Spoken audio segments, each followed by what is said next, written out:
Hey guys, welcome or welcome back to another video. Welcome. Thank you so much for clicking on this video, guys. If it's your first time here, you know what to do. Hit that subscribe button right down below. Smash a like button on the video and definitely drop a comment. Alright guys, really helps out the channel. And share. Just share 2 videos. Alright guys. So outside today, nice beautiful day outside at the park. Just chilling with Nats, chilling with the family, and I decided, you know what, I'm gonna do a video for you guys. So in today's video, I'll be sharing with you guys some tips to save money in Canada. Now this might be a video that some of you guys are interested in, or some of you guys might know all of this that I'm about to say already, but also this is just based on my opinion, my understanding of the financial sector in Canada, and I want to just share some of that information with you. Alright guys, now before I get into it guys, I want to mention 2 things that if you're moving to Canada or if you're in Canada, you should know what they mean. And the first thing is called a Tfsa. That's acronym for tax-free savings account. The other thing that you want to know is an Rrsp, or some people call it an Rrsp, which is a retirement savings plan. Alright, Rrsp is registered retired savings plan. Now those are 2 key terms guys that you have to remember, especially if it is that you want to invest, if you want to save. Those are 2 fundamentals, right? Now let me break it down for you and tell you what it is and why they are so important. Right now in Canada guys, taxes is very important. Once you land in Canada, regardless if you are earning yes or no, you are obligated to file your taxes, right? So taxes is due every year between January and April. Now you pay tax based on your previous year income, right? So that also determines the amount of government benefits that you get. If it is that you're getting employment insurance, if it is that you're getting subsidy, if you're getting child tax, whatever the case may be, it's all determined by what is called a notice of assessment, which is determined based on the taxes that you file. Now I say that to say this: when you are saving money in Canada, if it is that you are saving your money in a regular savings or checking account, whatever interest you earn, as small as it may be, it's taxable, right? It's considered a part of your overall taxable income. So that's very important to note. Now a lot of persons don't know this. They think that they can just save in their savings account and everything will be fine, which you can, but it's just that you're going to be paying taxes on every interest that you earn.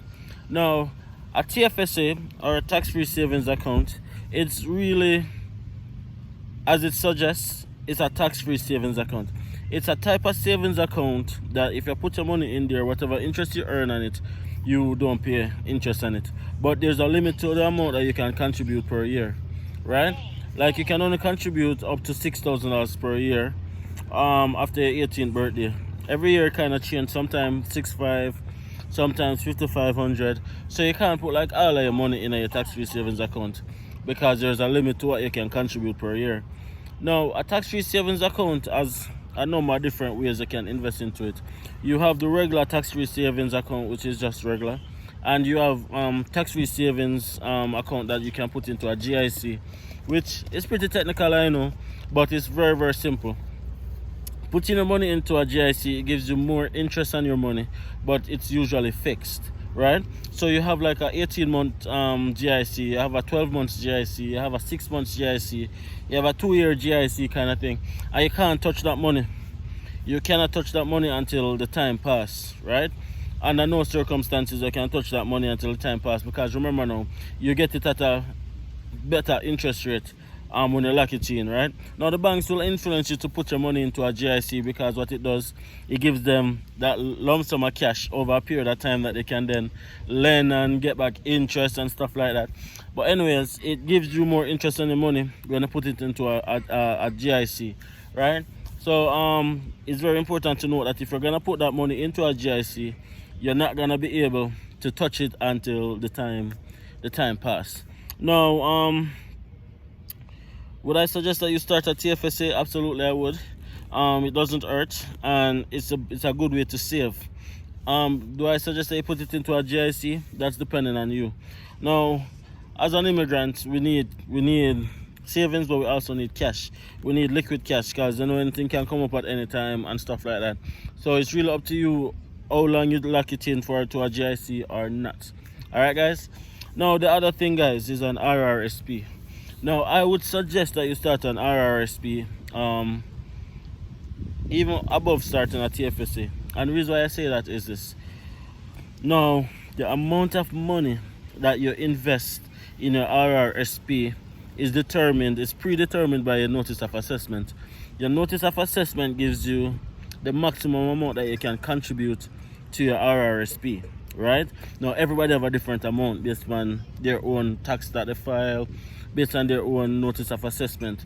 Now whatever amount of money you put into your Rrsp guys, it's automatically deducted from your overall taxable income, right? So if it is that you earn $50,000 per year in Canada and you put $10,000 in your Rrsp, you're only gonna be taxed based on 40 grand, which automatically mean that you're gonna get back more tax return and you're gonna have to pay less tax, right? So starting an Rrsp is key. It's definitely beneficial and it benefits you a lot, especially when it comes down to starting filing the taxes, because an Rrsp plan, definitely whatever money you put in there comes off directly from your overall taxable income. Now it might sound very complicated, but it's really simple. I promise you that it's simple. And just like how you have a registered Tfsa that you can put into a GIC or mutual funds, you can do the same thing for an Rrsp. You can lock in your Rrsp into a GIC. You can decide, say, boy, you want to invest that money underneath a mutual funds kind of thing to kind of get more interest into it, because of course anything that goes into your Rrsp is non-taxable. But here's the thing guys, if you should withdraw money from your Rrsp, you pay tax on the amount that you withdraw. So it actually allows you to save, right? It allows you to save more. So if you want to save, and if saving is a goal of yours, start an Rrsp as well, because what it does, it forces you to keep the money there, because when you withdraw you pay 10% tax, and then whatever amount you withdraw is added to your overall taxable income. So if it is that, as I mentioned, you put 10 grand in the Rrsp, if you withdraw 5 grand throughout the year, that 5 grand is added back to your income, so then you end up getting taxed on 45 grand. So it benefits you to keep it there. Now the Rrsp, if you withdraw the money from your Rrsp and it's just to make a down payment to your first home, then it's not taxable and it's not added to your overall income. But that's the only way you can withdraw from your Rrsp without it being taxed, right? If it is that you're taking from your Rrsp to make a down payment on a house, you don't have to worry about it, you don't have to pay tax on it or nothing like that. Now as immigrants guys, it's very important that you know the difference between a Tfsa and an Rrsp, and these are terms guys that is going to be very constant when you move to Canada. You're going to hear these terms a lot, a Tfsa and an Rrsp, and you have to just know that if saving is your goal, to get into one of these savings plan as quickly as possible. Now some of the banks will tell you that in order to start a GIC or a mutual funds or something like that, you need to be permanent resident, but let me tell you guys, that's not the case, right? You can start a Tfsa or an Rrsp even as an international student, even as a temporary worker. It doesn't matter. You can definitely do it even if you're not a permanent resident. All you need to do is to be a tax resident, which is a big difference. As long as you are landing in Canada and you are earning in Canada, you are a tax resident of Canada, even as a temporary resident. So it's very important for you guys to know that once you're a tax resident, you are eligible to start one of these plans that I'm telling you about. Of course guys, there's many other ways that you can save money, but these are the two most common ways, and I wanted to share it with you guys so you guys have an idea of what they are and how it can benefit you. Use it to your advantage, use it to your favor. So of course guys, you know I'm in the financial sector, so this information that I'm giving you is just some of my knowledge and some of the knowledge that I think that you're gonna need to make yourself successful when you get here. All right guys, don't hesitate to smash that like button, don't hesitate to subscribe to the channel, follow for more tips and advice. Of course we give tips on many areas. This is just some financial tips for you guys. Now, if you like this kind of content, subscribe to the channel, share it to your friends and family. Get us to 5,000 subscribers as well. Alright guys, as I said, I just did this video to answer a question that a subscriber asked me, and I decided that this answer is really beneficial to a lot of you guys. Alright guys, so big up on yourself and see you guys in the next video. Bye.